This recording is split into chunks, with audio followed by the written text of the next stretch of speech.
flow to history and culture. This flow is rooted in what people think, and what they think will determine how they act. There is violence and a breakdown in society up to the point in which it's unsafe to walk through the streets in many of the cities of the world. On the other hand, there is a danger of an increasing authoritarianism to meet the threat of chaos in our own countries and internationally. Should we despair and give in? If not, how should we then live? The answer as to whether we should throw up our hands and give in is no. There are good and sufficient reasons for this. We can receive help from a quarter, which would be unexpected to most modern men. But to understand how, we have to delve back into history.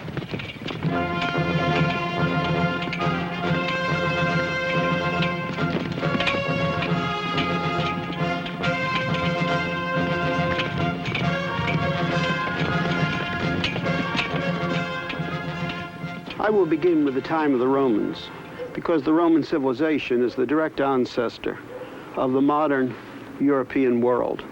From the time of the earliest conquests under the Republic, right down to our own day, Roman law and Roman political ideas have influenced the European scene, the whole Western civilization.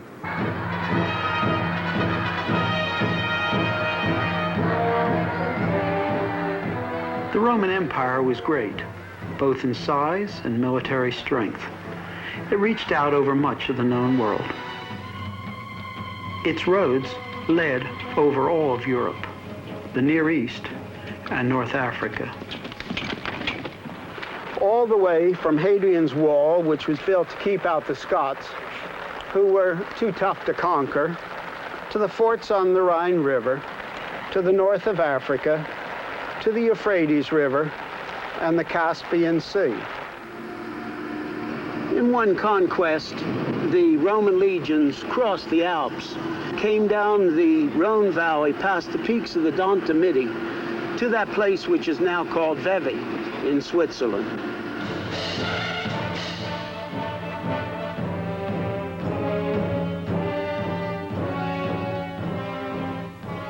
For a time, the Helvetians, the principal inhabitants of Switzerland, held them in check and made the proud Romans pass under the yoke, ironically imitating the custom of the Romans, who had the warriors they conquered pass under a yoke. This was a temporary reversal. Not much could hold back the Roman legions, neither difficult terrain nor the armies of their enemies. They passed up over the hills and conquered the ancient Helvetian capital, Aventicum, today called Avanches. One can imagine a Roman legionnaire who slogged home from the vastness of the north. As he mounted the hill and looked down on Avanches, a little Rome as it were, with its amphitheater, its theater, and its temples.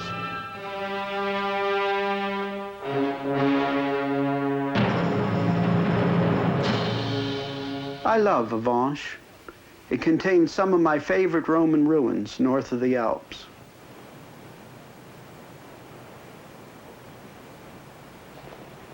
Some have said, although I think it's a high figure, that at one time 40,000 Romans lived here.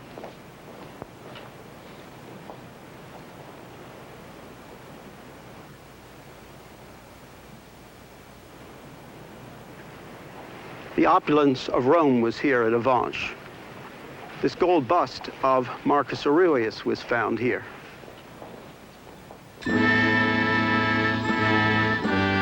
Rome left its magnificent treasures in art and architecture across the whole empire.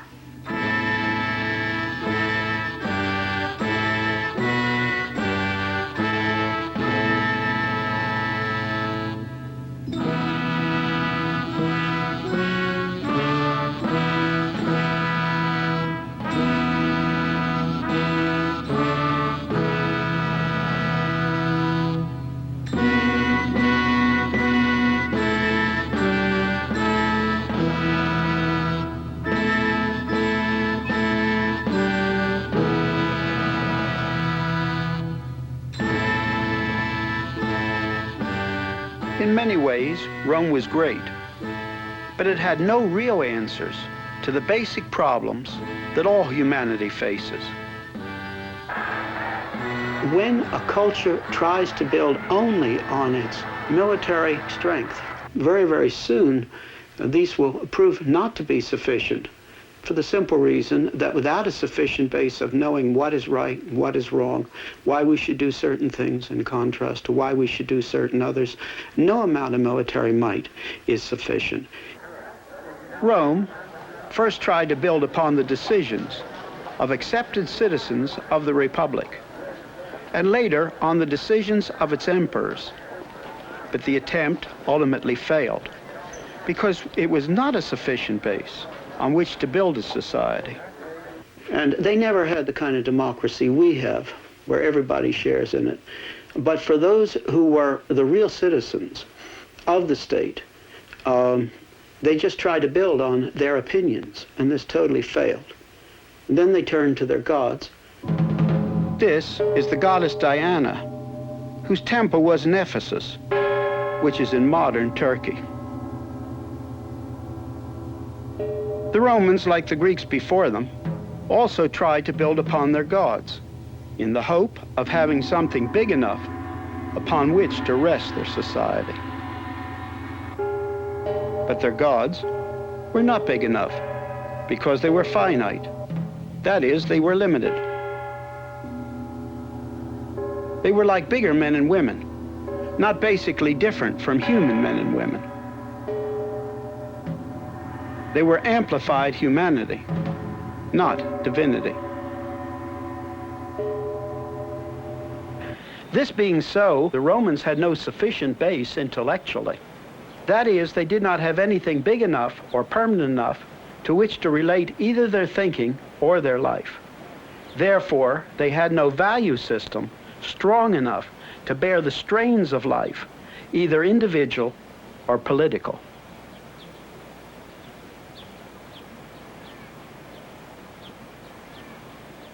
All their gods together could not give them a sufficient base for life, morals, values, or final decisions. The Romans made their own gods depending upon their society, and when the society tumbled, their gods tumbled with them. Thus, the Roman experiment in social harmony, based on an elitist republic, ultimately failed. The Senate no longer could keep order. Armed gangs terrorized the city of Rome, and the normal functions of government were disrupted as rivals fought for power. Self-interest took the place of social interest, no matter how sophisticated the trappings. Thus, in desperation, the people accepted authoritarian government. In the days of Julius Caesar, Rome turned to an authoritarian system centered in Caesar himself. As Plutarch put it, the Romans made Caesar dictator for life, in the hope that the government of a single person would give them time to breathe after so many civil wars and calamities. This was indeed a tyranny avowed, since his power now was not only absolute, but perpetual too. After Caesar's death, Octavian, later called Caesar Augustus, grandnephew of Caesar, came to power. The great Roman poet Virgil, friend of Augustus, wrote in his Aeneid, saying that Augustus was a divinely appointed leader, and that Rome's mission was to bring peace and civilization to the world. Because Augustus offered external and internal peace, while keeping the outward forms of legal constitutionality, Romans of every class were ready to allow him total power in order to restore and assure the functioning of the political system, of business, and the affairs of daily life. After 12 BC, he became the head of the state religion with the title Pontifex Maximus. All men were urged to worship the spirit of Rome and the genius of the emperor. Later, this became obligatory for all the people of the empire. And later still, the emperors simply ruled as gods. Augustus tried to legislate morals and family life, Later emperors tried impressive legal reforms and welfare programs, but a human god was a poor foundation, and Rome fell. It is important to realize the difference a people's worldview makes to their strength as they're exposed to the pressures of life. In the Roman era, we must understand that when one became a Christian, it meant that he stood not only opposed to the surrounding religions, but the entire culture built on those religions.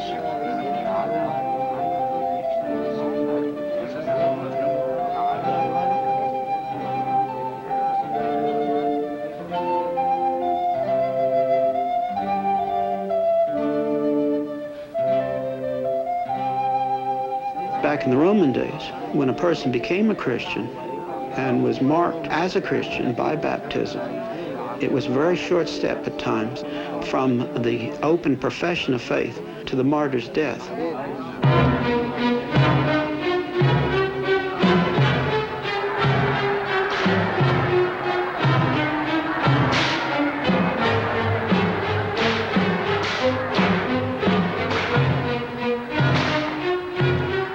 Rome was cruel, and its cruelty could perhaps be best pictured by the events which took place in the Roman arenas. For example, the gladiator one sees in this statue.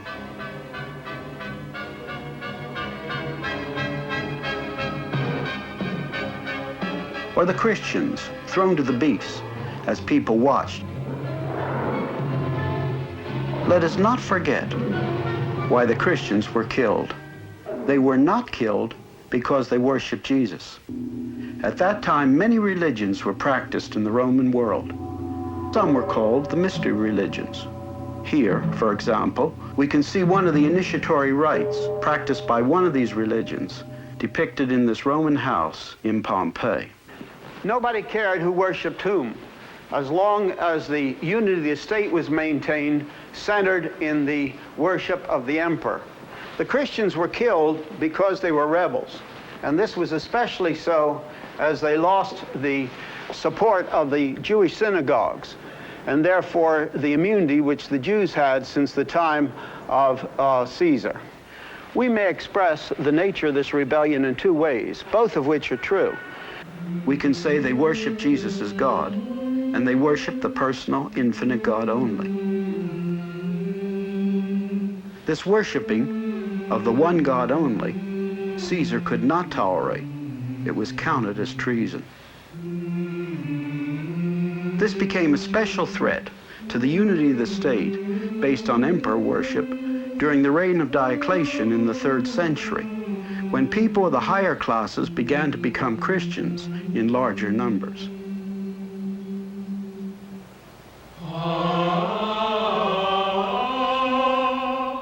In the Roman era, when one became a Christian, it meant that he stood not only opposed to the surrounding religions, but the entire culture built on those religions.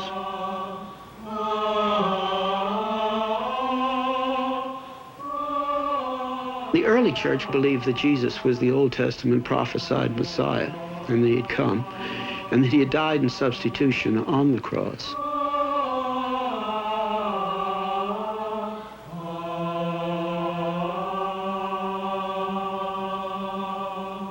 The second thing, however, is something that we're apt to forget, and that is that they really did believe that the Old Testament and the revelation in Christ and the growing New Testament, it was growing then, of course, say the 1st century, was God who had spoken, and that God had given truth, and as such they were not caught in the flux of the relativistic Roman world, because it really was relativistic, much like our own day.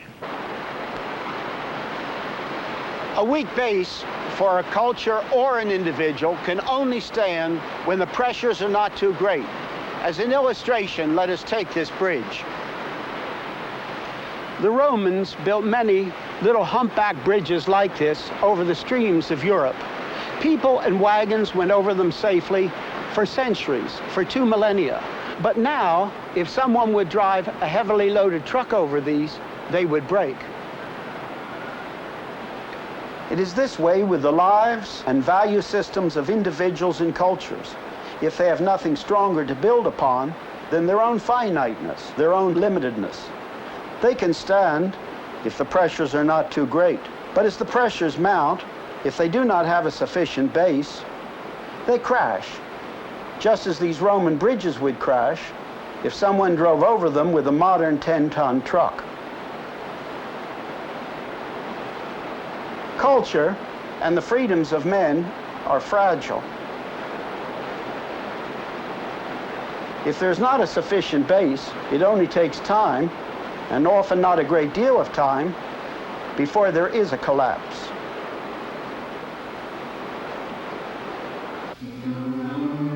In catacombs such as these here in Rome, the Christians buried their dead and met for worship.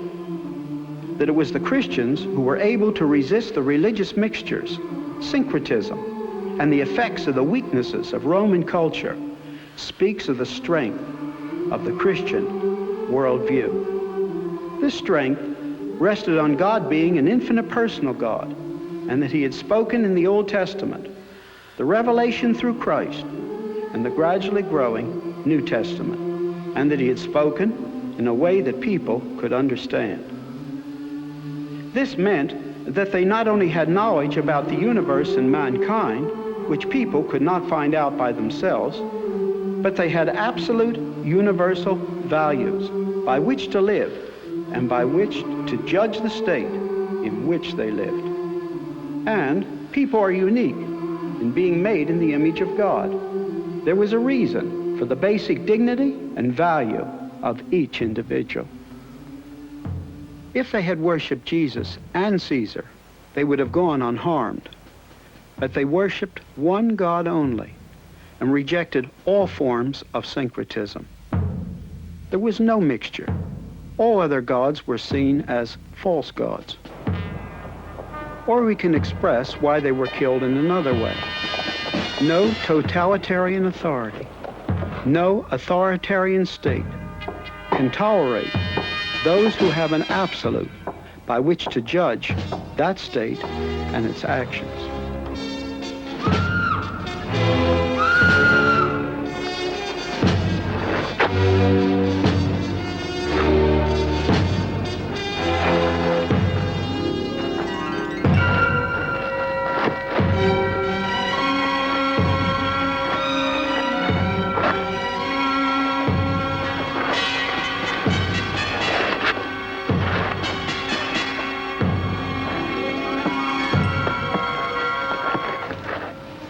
The Christians had a universal standard by which to judge not only personal morals, but the state.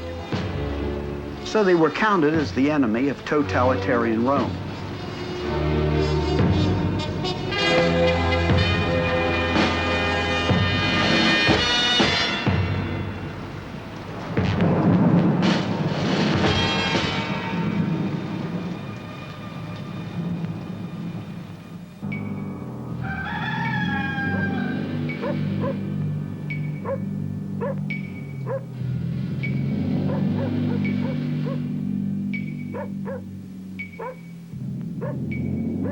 Even though many of the Christians were martyred, they had the answer, which the Romans did not have, as the Romans tried to build upon the state or upon their limited gods. The Christians continued to grow in numbers and continued in history. The Romans had the Christian answers before them, but they turned from that base, which would have given their society the answers they needed, and their society collapsed. As their empire ground down, the Romans, in their decadence, were given to a great thirst for violence and the gratification of their senses, as in their rampant sexuality. Here in Pompeii, a century or so after the Republic had ceased to exist, the phallus cult was strong. Paintings and statuary of exaggerated sexual content adorned the houses of the affluent, Not all the art in Pompeii was like this, but that which was of sexual representation was just plain blatant.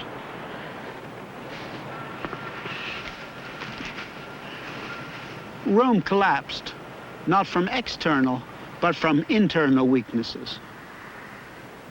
Even though Emperor Constantine ended the persecution of the Christians, and Christianity became a legal religion in 313 AD, and the official state religion of the empire in 381 AD, the majority of the people went on in their old ways. Apathy was the chief mark of the period. The elite abandoned intellectual life for their social life. Apathy also showed itself in the arts, with a lack of creativity. Officially sponsored art became decadent. The music became increasingly bombastic. Look at these 4th century works here on the Arch of Constantine. And in contrast, these handsome 2nd century works of art taken from earlier monuments from the period of Emperor Trajan.